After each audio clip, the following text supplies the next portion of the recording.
Harry's wife, her real sin.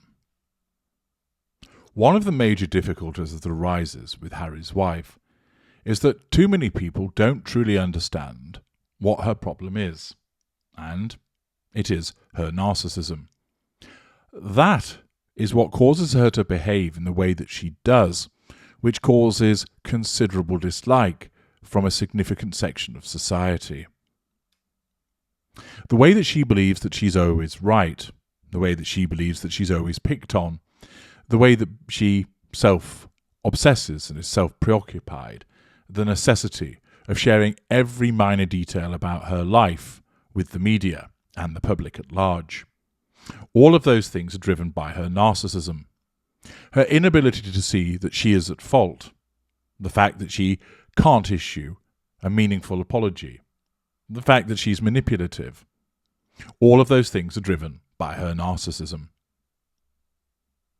The fact that people look and think, surely she must see that she's at fault. Why can't she see it?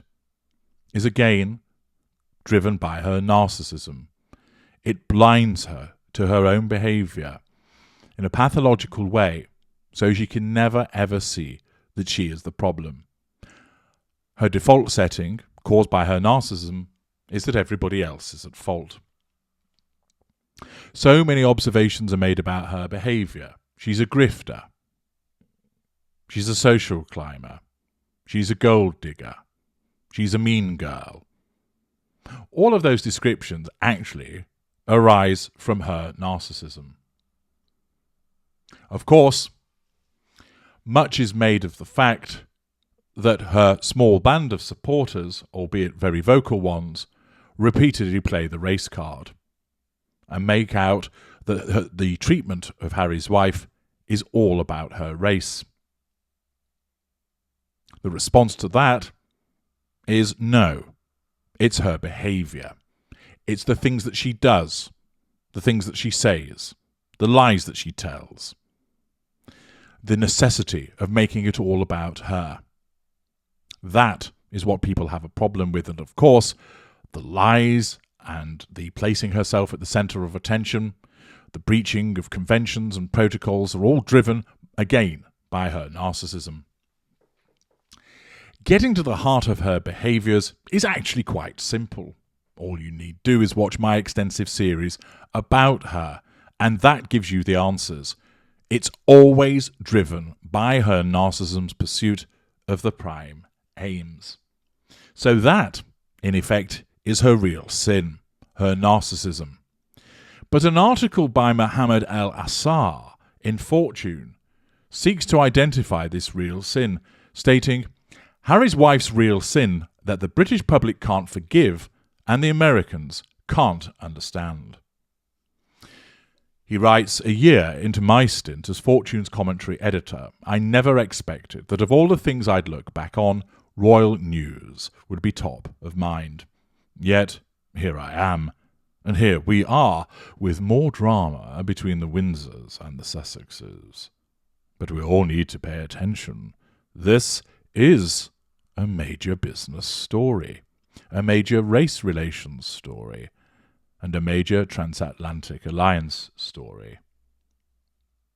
While the American public largely viewed the fallout from Prince Harry and Harry's wife's new Netflix docuseries through the lens of race, many British people roundly rejected the accusations of racism that have been levelled against the royal family.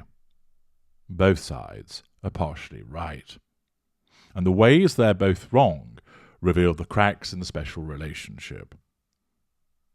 As a recently naturalised Egyptian-British public opinion expert, whose job mainly consists of editing op-eds by America's entrepreneurs, academics and top business leaders, I'm here to shed light on what is getting lost in translation.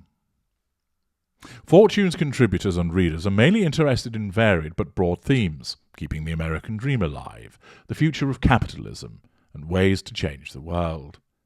In my 8 years living in the United Kingdom, another very British dream has dominated the public conversation, Brexit.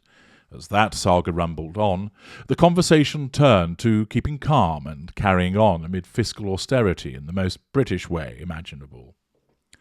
The British community's concerns over Brexit were dismissed early on. COVID dealt a second blow to post-Brexit optimism, but former Prime Minister Boris Johnson summoned the British people's blitz spirit.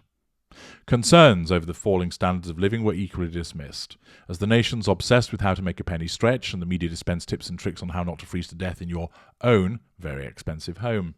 Tin by tin or can by can, and one extra layer of warm clothing at a time, we can all make it, just like during the Blitz. From conservative commentators to everyday people on phone-in radio shows and social media, the central thesis was constant. People have it much worse than Harry's wife. How dare she complain? It's not about race, they argued. It's Harry's wife's attitude that is problematic. British journalist and media diversity expert Marcus Ryder, who occasionally graces Fortune's commentary section with his insights, defined it as the difference between diversity and inclusion. Harry's wife's presence can be accepted, but not her values. That observation is true regardless of geography. It's why high-performing minority hires often fail or disengage after they work so hard to get into the room at prestigious organisations. But what values is the British public taking issue with exactly? Concerned radio listeners and TV pundits in the United Kingdom were crystal clear. Harry's wife is making a fuss, and many people have it much worse in these difficult times. She should just accept her lot in life, objectively better than most of the rest of the world, and carry on. Essentially, people are fed up of her whinging when she really has nothing to complain about, and that she has such a privileged position, and yet she plays the victim. On the flip side, emotional tributes to Harry's grandmother, Her late Majesty Queen Elizabeth II, invariably saluted the monarch's life of service, sense of duty, and lack of self-pity. Prominent political editor Andrew Marr described the ideological roots of this approach best in a column written weeks before the Queen's passing. According to Marr, the Queen had been a survivor of earlier ways of being. British culture, like other European and Asian cultures, was long based on the subservience of the individual character to the role or job required. People were born to be farmers or leather workers, mothers, shopkeepers, clerks, or priests. Until modern times, this was a caste society. The good life was a life in which you performed the duties and tasks which had fallen to you. If these qualities, Americans certainly lack them. If these are qualities, Americans certainly lack them. The pursuit of happiness is a constitutional right on one side of the Atlantic, and essentially a crime against God and society on the other. And while the British Empire undeniably had a dark history, modern-day Britain is a radically and racially different story. This explains how a Hindu man called Rishi Sunak reached number 10 by grasping the class system at a very early stage, as seen in now famous video where a teenage Sunak explains he doesn't have friends who are working class. Perhaps that's the most terrifying thought for the British public about the whole Harry and Harry's wife's predicament. If the Sussexes can take issue with the privileged position they were handed, what about us? Does it mean we all have to speak up now? God, no. The sheer awkwardness would be unbearable. And Britain's nurses, postal workers and rail unions are already getting ideas as we head into a Christmas of discontent. Put your head down, do as you're told and carry on. And if the economy continues to tank, well, layer up and cut some corners, just like during the Blitz. Accordingly, Mohammed El-Assar seeks to understand what Harry's wife's real sin is.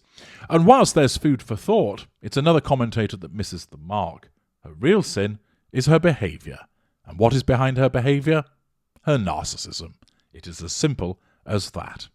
I'm H.G. Tudor. Thank you for listening.